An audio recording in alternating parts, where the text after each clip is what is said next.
Intelligent Systems has been popping off with the amount of trailers they've been putting out for Fire Emblem Engage. The Game Awards was no exception, and why should it be? The last mainline Fire Emblem game, Fire Emblem Three Houses, won big at the Game Awards at the end of the last decade. At this event this year, we were shown a new trailer introducing us to Fire Emblem Engage's first of 4 DLC waves.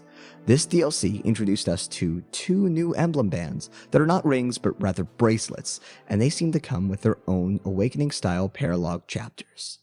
The first returning characters were confirmed to be all Three Houses leaders in one item. Souls put together in what we in the Fire Emblem community referred to as a get-along bracelet. Curiously, these 3 leaders are in their academy phase rather than time skip, and this may be to make it realistic that their souls, while opposed, are not actively trying to end each other. Second, we have Tiki, an iconic Fire Emblem mascot who is a dragon girl. While I would much prefer her Awakening version, I expect that she was used here this way to further represent Shadow Dragon and the roots of the series. Especially since, as we'll get into, I expect more Awakening characters to show up in future DLC. My name is Vantage Emblem, and today we'll be predicting which missing main characters may return in future waves of DLC. We only have 1 wave of DLC already announced, and 3 left to go, so there's a good chance that some but not all of these characters will appear in the future. Before we get started, I'd like to let you know that I do monthly Fire Emblem and weekly Pikmin videos here, so subscribe if you like, and if not, at least consider leaving a like if you'd like to see more stuff from me. Anyway, without further ado, let's get into it. There are several missing main characters from throughout the Fire Emblem series that I believe are the most likely candidates to appear in future DLC. While currently, all of the games have picked 1 main character with the exception of Sacred Stones to include as the emblem rings, there's still a lot more characters that can appear. At the very top of this list would have been Ephraim, but it turns out he's already in the game, tied into Erika's bracelet, which they share together. That is just the best thing ever in my opinion, since I'm a big fan of Ephraim, and I have been ever since the first time I saw him storm a castle basically by himself. That being said, there are other unconfirmed main characters that I think are really likely, so let's look into them. First and foremost, I think it's pertinent to take a look at the missing main characters that made it in the Smash Bros. But aren't in this game. And by that, I'm of course talking about the 2nd and 3rd members of the Awakening trio, Chrom and Robin. Personally, these are my #1 hope in terms of returning characters. I'm a huge fan of Awakening, and given the game is now a decade old, it seems like the perfect time to revisit its iconic lord and the tactician that stands valiantly by his side.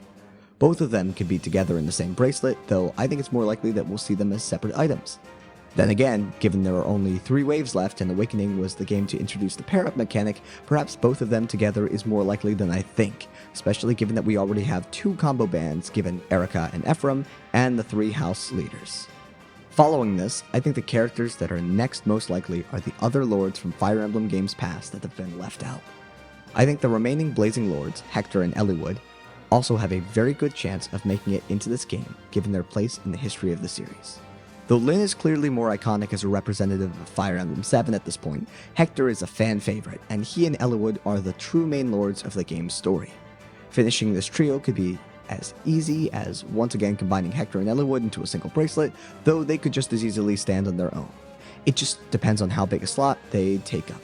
Still, it would be cool to see them, and of course, there's always the possibility that we get more emblem bands in future DLC than in the first wave, and for that reason, the remaining 2 Blazing Lords could come separately, especially if we get a bunch of characters together in a side story. Regarding the remaining characters I think would be most likely to return, I think that Alm of Fire Emblem Gaiden / Shadows of Valentia could be a likely candidate, given that he is the co-main character of that game with Celica, and I think that Seliph would, for very similar reasons, be just as likely to join this DLC, so he can be alongside his father. I also think that, though decidedly less likely, Azura from Fire Emblem Fates has a solid likelihood to be DLC as well, given she is an important character in each route of Fates. However, it should be noted that she was not in the base roster of the original Fire Emblem Warriors and instead was added as DLC for that game. If Fire Emblem Fates is to get another DLC representative or 2, perhaps it will come in the form of Crown Prince of Nor, Xander, and High Prince of Hoshido Ryoma instead, given their popularity and plot relevance. Finally, in terms of fairly likely characters to make it onto the roster, we may actually see a representative from Fire Emblem Heroes, especially since this game seems to borrow a lot from that game. Alphonse, Sharina, and Veronica are the most probable choices given their consistent appearances and relevance in the game's many books, and because, frankly, the summoner's skill set is so indefinite other than, well, summoning, something that this game's ring mechanics, especially bond rings, already seem to have covered. I'm just not really sure what the summoner would do if he was a character. There's only a limited amount of characters that can realistically appear in future DLC waves, and there's a good chance we'll see several new original DLC characters show up too in the side story, which themselves could take up development time. Therefore, I do not expect that we will see any more DLC characters added outside of those I have already mentioned. However, I think it's still worth talking about the following few characters and why specifically I think they may be excluded. Let's start with the remaining Fire Emblem Heroes OCs.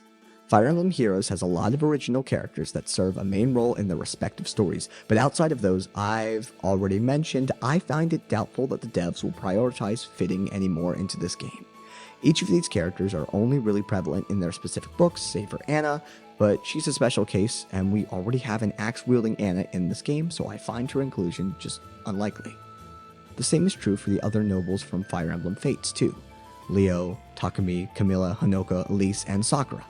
Camilla might be a little more popular than the others for reasons, but I still don't think she's very likely to make it, especially because Hanoka, her Hoshiden equivalent, is far less popular. Perhaps she could make it alongside Ryoma, but I just don't see that working out. From Fire Emblem 4, we could see Leaf's father Quan, but I find this unlikely given how irrelevant he is compared to other characters on this list. I had to mention him though, because I'm a Quan fan, and I think more Lance characters would be cool.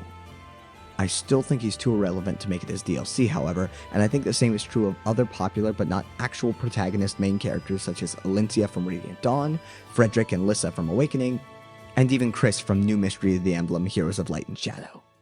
Chris is an interesting case in particular since we've seen them in the game through the new gacha style mechanic when crafting bond rings.